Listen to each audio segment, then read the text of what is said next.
In this video I'm going to show you how to use the free and open source file archival tool called 7-zip. It's available at 7zip.org. So go to the download page. I want the MSI for the installer, and I'm running Windows 32-bit, so this is the one I choose. I'll save the file and run it. And this is the setup wizard. It's released under a couple different licenses. I accept the terms. Default is fine. Okay, so how to use 7-zip. Okay, 7-zip is used to compress files for storage or for email. You can combine a bunch of files into one file and then compress them. That's the main idea behind file archival. So I have a folder full of text files right here. It's we can go to properties and see that it's around 42 megabytes. So we've installed 7-zip. So if we right click on it and go to 7-zip and then add to archive, we'll get a bunch of options. 7-zip can archive in 3 different formats. The main formats you're going to be looking at are 7Z and zip. You can ignore tar for now. Okay, so let's look at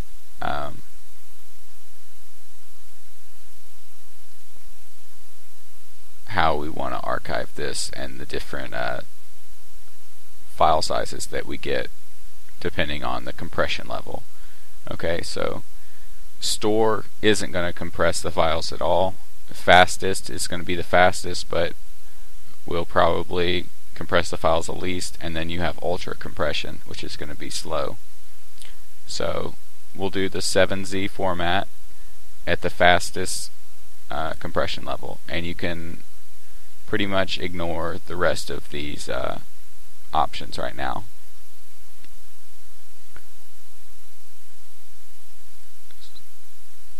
So let's look at this. Okay. Go to properties. Okay, using the fastest method, it compressed all those files down to 3.8 megabytes. Now, let's add to archive. And let's do the ultra compression and see how long it takes. As you can see, it's taking much longer. The last one completed in less than 5 seconds. This one is estimating to take a minute. And I'm not sure if we're going to get much better compression. There's a big trade-off when you go to the extremes of ultra compression. But we'll see what size we get.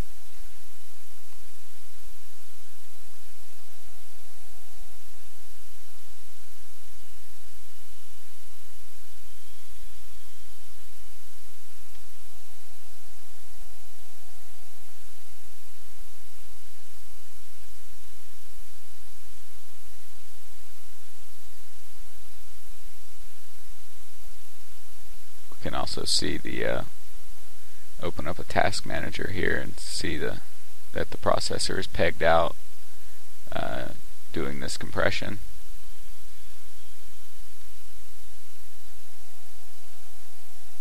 And this gives you the estimated compression ratio. Okay, so this is the new text files .7z. Okay, now it's 2.7 megabytes. So we saved about a megabyte, but added a minute to our time.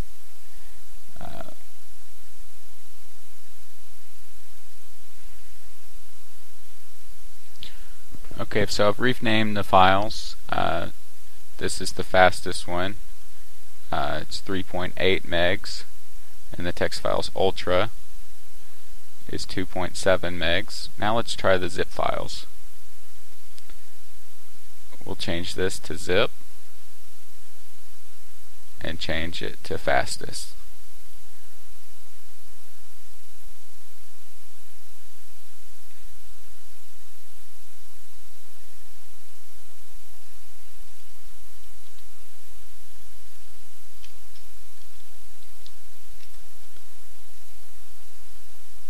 And it is 4.8. Now we'll do it again and change it to ultra.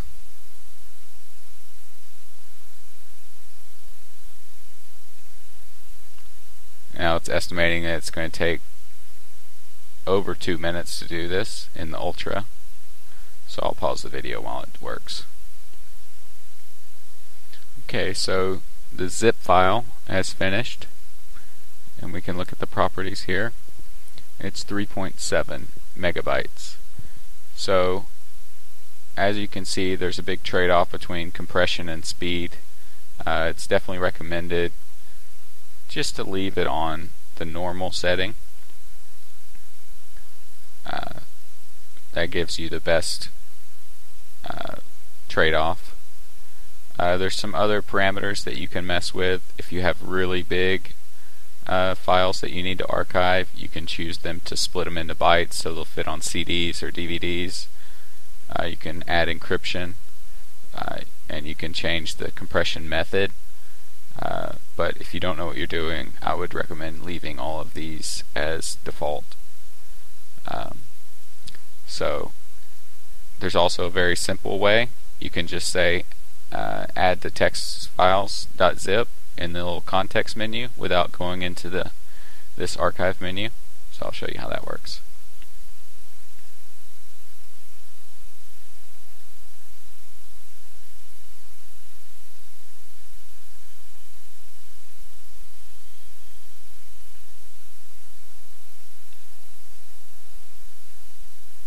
So that's the fastest method of archiving files.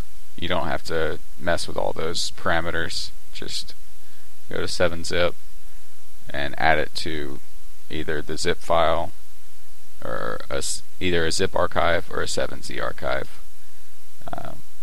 And that's how to use 7-zip, the free and open source file archival tool. If you have any questions, leave me a comment.